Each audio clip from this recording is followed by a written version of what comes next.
Hello, I'm V and welcome back to The Wanderlust Reader. Today I'm recommending some historical fiction books. 5, the same as my last few recommendations videos have been. I've always liked historical fiction. My first experience of historical fiction was sort of Philippa Gregory, The Other Boleyn Girl, The Constant Princess. I got fed up of reading about the Tudors and the Stuarts and the 16th, 17th centuries. These 5 books are nothing to do with the Tudors. So the first one is Witchlight by Susan Fletcher. I thought this would be a fantasy novel because it's about witches.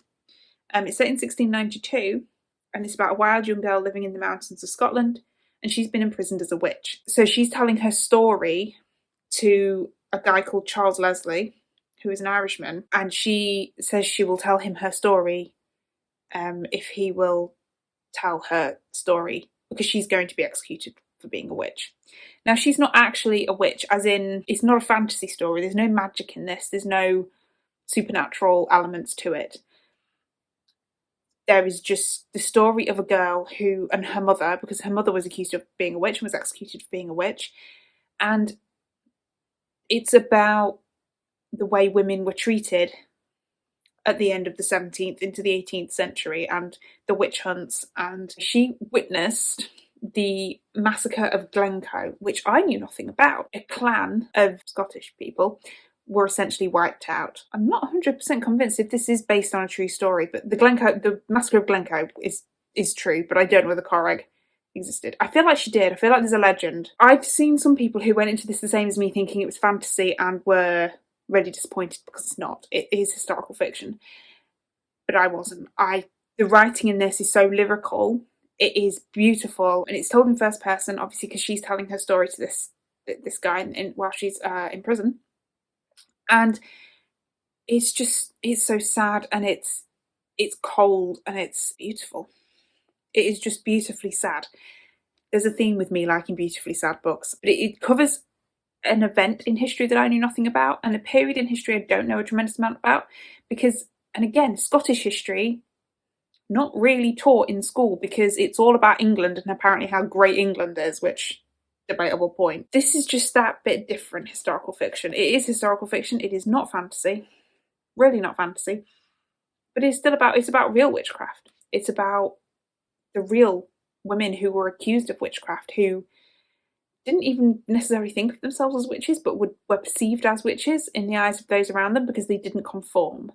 They lived outside of what was expected of women at the time, and that's what got them accused of witchcraft, which is really interesting and a whole other topic. But yeah, this is highly recommended if you are interested in historical fiction and witches. The second book is probably one a lot of people will have heard of, and probably most people have seen the film, which I have seen the film, and the film is good, which is unusual for me to say, and that is Memoirs of a Geisha by Arthur Golden.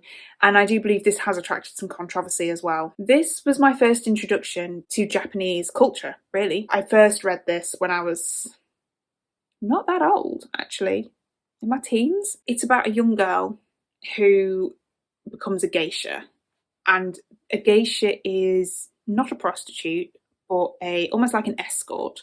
A geisha is there to look beautiful, be graceful, and provide company to wealthy men.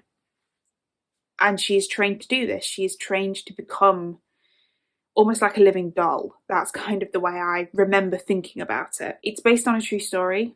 Arthur Golden interviewed and I think this is where the controversy comes in. Arthur Golden extensively interviewed the woman whose life this story is based upon. And apparently I've read that he took a lot of liberties with it. So it's not 100% accurate in all places, which kind of think maybe you expect a little bit with fiction. But there is a non-fiction version of this, which I have seen once or twice and I just haven't yet picked up, which I really need to. And I can't remember exactly what it's called. It might even be called the same thing. It definitely got Geisha in the title, and it's by Arthur Golden. But anyway, it's a non-fiction version of this, and I assume it's the publication of the woman's actual life story, which I think would be interesting to read and compare. But this is interesting from a perspective that it is historical fiction, in the sense that I think it roughly runs over the turn of the 20th century, so early 1900s in Japan. So before the Second World War, before it was westernized, before globalization happened in Japan. And it's a fascinating look into that part of history and into another culture's history, which I am always fascinated by. And on that same note, we have The Girl with the Pearl Earring by Tracy Chevalier, which is one that a lot of people have heard of. And again, a lot of people probably have seen the film with Scarlett Johansson. I've never seen the film. I've seen the trailer many times, but I've never seen the film. This is a World Book Night from 2013 edition, so you can tell how long ago I got this and read this. It's based on the famous painting which is on the cover. It imagines how Vermeer, who is the author of this painting, who is the painter of this painting, there's maybe a better way to say that, and how he came to sit for this how he came to paint the anonymous girl in the image. So the book gives the girl an identity in life, and it's told through her perspective of how she came to be the subject of this painting. So it's set in 17th century Netherlands, which is a culture I know very, very, very little about, even in the present day, which is something I need to correct. I love different takes on history like that, and I think that was what originally drew me to The Other Boleyn Girl by Philip Gregory, because, you know, we get so much information about Henry VIII and even his wives, but The Other Boleyn Girl was about Anne Boleyn's sister, and that was what made that book really interesting, because it wasn't about somebody who we learn about in history. It was about somebody who would have been forgotten, who has been forgotten. I love quirky takes on history like this, basically. If you've seen the film, I would highly recommend reading the book, because the book is, in my opinion, always infinitely better. The next one is The Remains of the Day by Kazuo Ishiguro. And is there ever a week goes by when I don't recommend an Ishiguro book? So this is set in the aftermath of the Second World War. Britain. Ishiguro is writing from the perspective of a butler who served his master through the war, and he now has a new employer to serve because his previous master, I think he died and left it to the guy who takes it over is a distant relative from America. That's the end of the family line, basically. Stevens, who is the butler in this, tells a lot of his story through memory, through remembering these snippets of what has led him to the point where he's at in the present day, because the present day is the framing narrative of the story. So he's, gone on a leisurely holiday that takes him deep into the countryside and into his past. So we sort of get this story of how he's got to where he is and where things are. It's interesting, again, because we learn about the Second World War from, we learn about history, we learn about Churchill, we learn about battles, we learn about the actual fighting in France and the Blitz and all the rest of it. But this is a take on that period of history that is more personal. It's more about how somebody who is ordinary, in the sense that, obviously butlers aren't ordinary, but it's an ordinary person. He's not involved in the machinations of government and the great people of state. And there is a little bit of that in the sense that the master of the house is involved with the government, because he's an aristocrat, so British politics, man.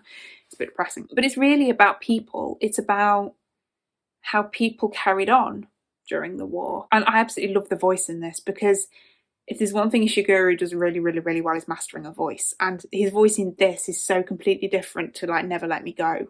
It's like it is like reading a different writer, in the sense that it's a completely different narrative voice, but his style is still in there. I'm not sure if that makes sense to anyone who's not a writer. This is the most recommended book on the list, really. And the last one, I think I've definitely recommended this in my LGBTQ+ recommendations video, and that is Affinity by Sarah Waters. And again, Victorian history, set in the Victorian period. It is about a lady who is in a bit of disgrace, and she volunteers to visit a women's prison to try and sort of instill some moral middle class, upper class values in these women that have ended up in this women's prison. And then she meets Selena Dawes, who is a disgraced spiritualist. And from there, a sort of story of intrigue, questions, and quite a tragic story kind of unfolds, to be honest. So it is a recreation of Victorian England. It's written very much in a neo-Victorian style. So it's not got that complicated, Dickens type language of some Victorian novels, but it is, you can almost believe it was written in Victorian period. And that is something I believe Sarah Waters does very well. I still haven't read any more Sarah Waters books. I really, really, really need to. And again, it's that looking at history from a human perspective, which I think is the most fascinating thing about history. and definitely about historical fiction, is when you can look at it and see an ordinary human life in it. Because that's what it's about, really, isn't it? Because history is made up of people, and for the most part, history is made up of ordinary people suffering the consequences of decisions made way above you. This isn't necessarily about that, but I'm rambling. This is recommended if you're into sort of Victorian type fiction, and it's also LGBTQ plus as well. Those are the 5 books that I would recommend that historical fiction. Have you read any of these books? Any opinions on them? Any other historical fiction books that you would recommend? Let me know in the comments below, and I'll see you next time with another video.